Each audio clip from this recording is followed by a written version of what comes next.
جانتے ہیں وہ کون سی دعائیں ہیں جو کبھی رد نہیں ہوتی۔ دعائیں کبھی بھی ضائع نہیں ہوتی۔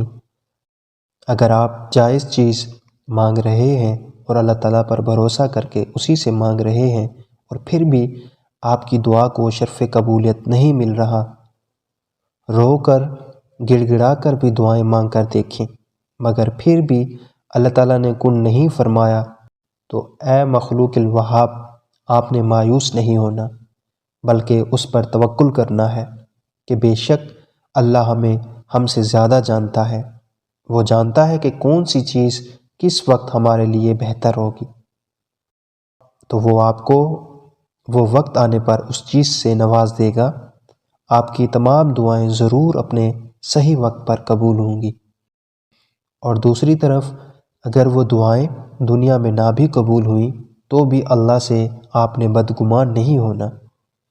ایسے حالات میں شیطان پورا زور لگاتا ہے کہ آپ کو گمراہ کرے، آپ کے دل میں وسوسے ڈالے، اللہ سے آپ کو بدگمان کرنے کے تمام حربے اپنائے، لیکن آپ کو اللہ کے ان بندوں میں شامل ہونا ہے جن کی تعریف میں رحمان نے خود چیلنج کیا تھا شیطان کو کہ تمہارا میرے بندوں پر زور نہیں چلے گا۔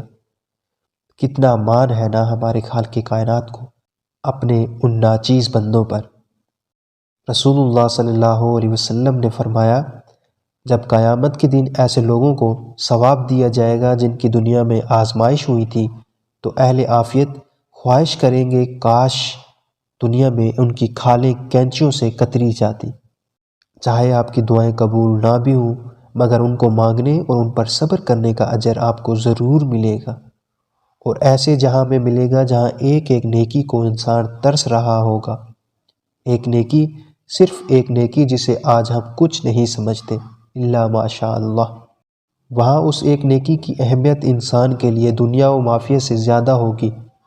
تو دعائیں مانگتے رہا کریں، اچھا نصیب مانگیں، نیکیوں کی توفیق مانگیں، اللہ سے اللہ کو مانگیں، اس کی محبت، اس کا ساتھ، اس کی دوستی مانگیں۔ جو بھی چاہیے ہو وہ صرف اللہ سے مانگیں، انشاءاللہ اس مانگنے کا اجر بھی ملے گا اور وہ چیز وقت آنے پر آپ کو مل بھی ضرور جائے گی انشاءاللہ۔ دعاؤں میں یاد رکھیں، اگر آپ کو ویڈیو اچھی لگی ہے تو ویڈیو کو لائک کر دیں، چینل کو سبسکرائب کر دیں۔ جزاک اللہ۔